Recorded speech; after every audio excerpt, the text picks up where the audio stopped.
I can be convinced. I mean, you've brought up some interesting historical accounts there that, maybe these ideas, Marxism and communism, are pushed on people out of revenge. I mean, like I said, you bring up really good points, and I could be potentially convinced of that.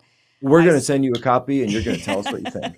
okay, fair enough. I think that works. So the book is in Unhumans. It's Unhumans. You wrote this also with Joshua Lisak, is that right? Mm-hmm. Lysak. Um, the Secret History of Communist Revolutions and How to Crush Them. Very interesting. And I hope that a lot of people, especially there's a lot of people on the right, which you say you come mostly from the right, that they're very, very against communism. Have you had them read this book? Have they? I mean, I know it just came out today, so have they been able to read it? And I'm curious what their take is on your solution of like give and take a little bit. I haven't received enough feedback to give you I know what you're Okay. going for. I haven't Yeah. received enough feedback to go for that. But I will say that I brought that up with Charlie Kirk in his interview, and people know Charlie comes from even almost more of like a libertarian kind of conservative background. And he was very open to hearing that. And he's someone and we're friends and we work together.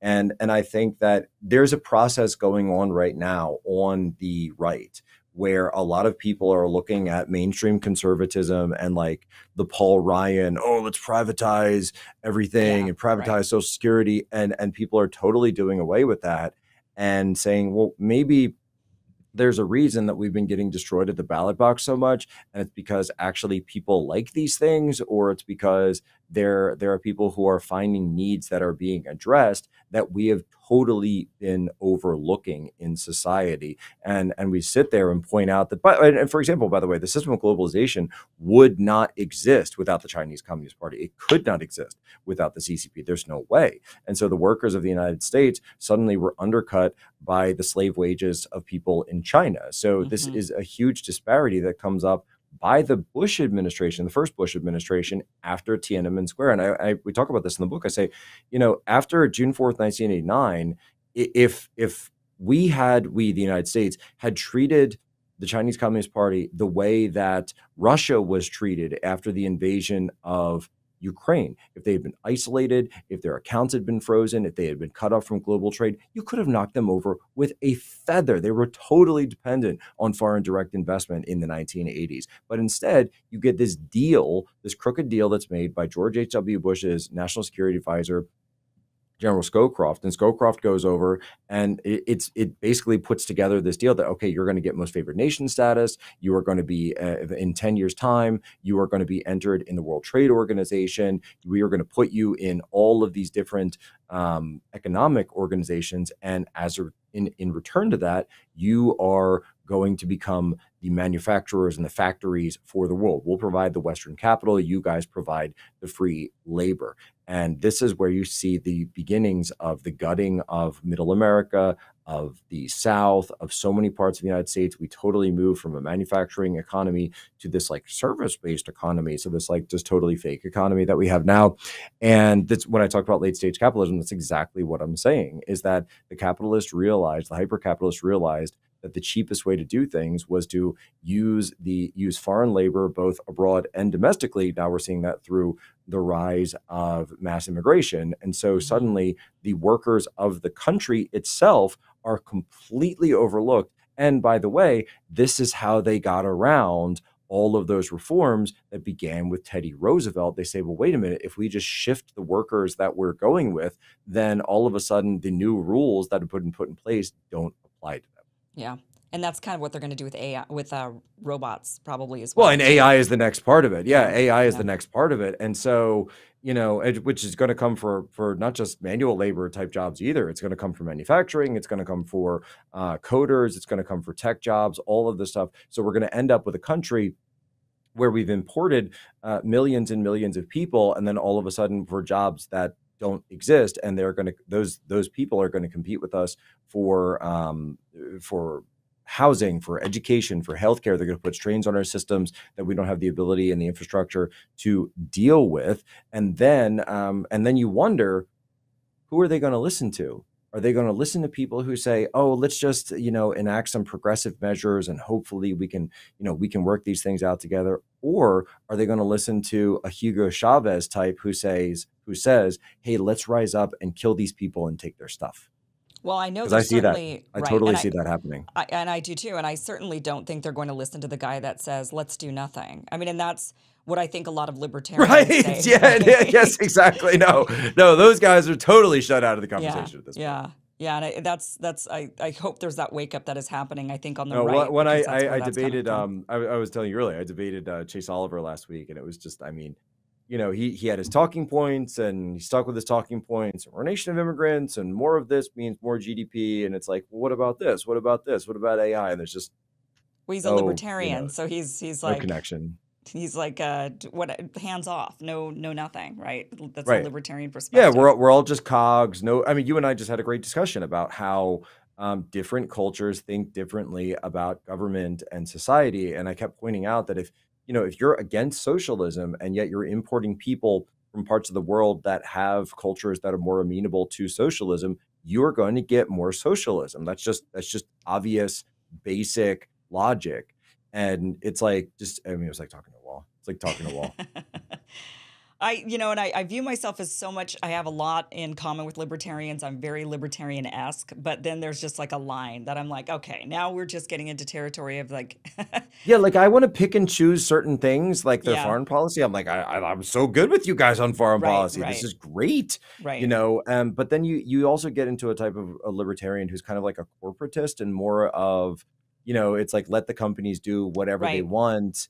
And I'm like, well, wait, no, that's not right either. I don't agree with that at all. As a matter of fact, like I want innovation and I want innovators and like Elon Musk, like yeah, good stuff. Like Yeah.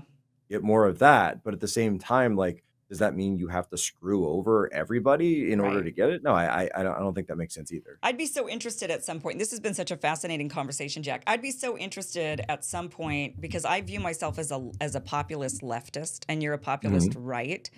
I'd be so interested to find out where we're different. Why am I on the left as a populist, and why are you on the right? And where is that? I'm not sure if as I'm listening to you, I'm sitting here wondering. And Steve Bannon, I had that experience with him. Because I came from the left, right? So I was like, automatically, I didn't like Steve Bannon. I thought he was like some racist guy because that's what I had been told by everybody. And then when I started listening to him, and it was pretty early on, it was years ago, and I started listening to him, and I was like, actually, this guy's really freaking smart. I mean, this guy is really smart, and Trump should have kept him around. To be honest, he should have kept him in his orbit, giving him guidance with his campaign, certainly, and his policies. And Well, it's also a reason that a lot of the establishment types targeted him first and yeah, foremost to get him out of there. So they get rid of Flynn on the national security side because he was anti-war, and then they get rid of Steve because Steve is like totally anti-Wall Street, totally anti-Chamber of Commerce, right, totally for populist economics, and this idea that we should be a country that focuses on the needs of the people who live here now, as a matter of fact, as opposed to the people that we want to live here in the future, or want to have come in. And I remember in this debate I was telling you about, I kept hearing that, I was just talking about illegals and I was just talking about illegal immigrants. And it's like, I think that, this actually hurts the people who live here now. And they would say,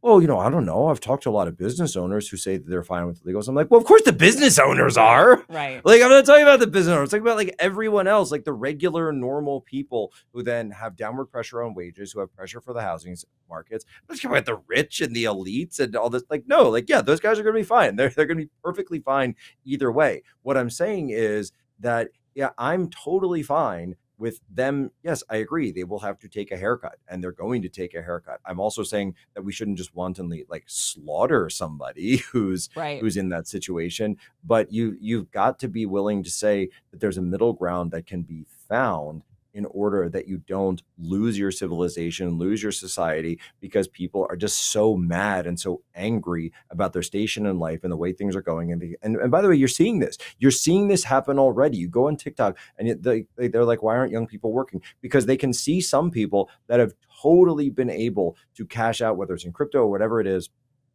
find these like get rich quick schemes that like when I was younger would never actually work, but these days they seem to work because there's so much funny money floating around in our system. I'm not saying crypto is funny money. I'm just talking about in generalities here. Yeah, right. And so people are like, well, I just want to find one of those things and hop onto that and become an influencer or something, and then I can make money that way, and I don't want to work a regular job. So we've got huge economic issues in our country now, which can be addressed by this. So Andrew Breitbart had this saying where he said that politics is downstream of culture. I totally agree with that, and it's this great adage. And I would never seek to say that I know anything better. But if I could add something to that, if I could add, so politics is downstream of culture, I would add that culture is downstream of economics. And there's a lot of people on the right who don't like to hear that. Well, that's Marxism. That's how dare you say something like that? I'm like, but it's just kind of obvious, isn't it? Just kind of obvious that people vote out of economic interest and that culture arises out of economic interest. How do they not know that? I mean, Bill Clinton said that it's the economy, stupid, and he was right. That's totally what Bill Clinton, James Carville. So it was James Carville who was the campaign manager for Bill Clinton in 1992. Got it. Yeah. But it's 100% the truth. Yeah. So interesting, Jack. Very insightful. Your book is, I'm sure, insightful. I would like to read it if you would send it to me. I would be interested in it. I will have the people, and we'll send you. Okay, sounds good. Jack, thank you so much for being here. And you have your show, Human Events Daily, and I would imagine that's daily. It certainly is. It's right in the title, as a matter of fact. Yeah, people could see it. It's 2 to 3 p.m. So, this is weird. So I normally say that I'm on the same network with Steve Bannon and Charlie Kirk, although Steve Bannon is now no longer on our network because he is a political prisoner. So it usually goes Bannon, Charlie, and then me. But so currently it's War Room, then Charlie, then me on RAV, Real America's Voice. And for the next 4 months, it looks like we will have to see who exactly our morning show is. So I may actually be pulling a couple of shifts on the War Room while Steve is, as I like to say, he's doing extended show prep for his next appearance.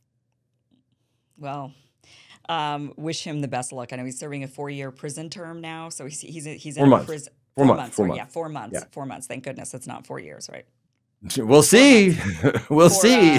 For contempt of Congress is what it was, right? So it's. He was very contemptuous of the January 6th committee. Very contemptuous. All these, there's so many crooks in Congress, and then here they are. They go after, He had a great argument on executive privilege to say that you can't ask me about conversations that I had with President Trump, and the courts totally rejected that argument. Wow. In some cases, they said he wasn't even allowed to make that argument. So he's got an appeal at the Supreme Court, but of course they rejected his emergency injunction for the appeal, which meant that his sentence kicked in. So he was actually convicted all the way back in the fall of 2022, and his first layer appeal was denied, and then so that's what let his sentence actually kick in. So we were kind of thinking like, wow, if he had just served the 4 months back in 2022, then that means that he would be here for the election now, and it would be all done for. But I don't know. I don't know. Maybe in some ways it was meant to be this way, and it had to happen now. So he now gets out, barring any changes, which hope to God, that doesn't happen. But he is scheduled for release now on November 1st. So that means he'll get out 4 days before the election. And so the New York Times is telling me, so they'll look out a little bit for the election, just 4 days. And I was like, guys, 4 days is all he needs. 4 days is all he needs. Jack, thank you so much for joining us. What's he going to really do with the extra 3? Yeah, right. Thank you, Kim. Thank you. This is great. Hey guys, thank you so much for watching this clip from the full Kim Iverson show. That's right, this is just a clip. If you want the full show, you can go to KimIversonShow.com and you can watch Monday through Friday, 5 p.m. Pacific, 8 p.m. Eastern for about 1 hour. It's totally free. Check it out, KimIversonShow.com. Thanks for watching.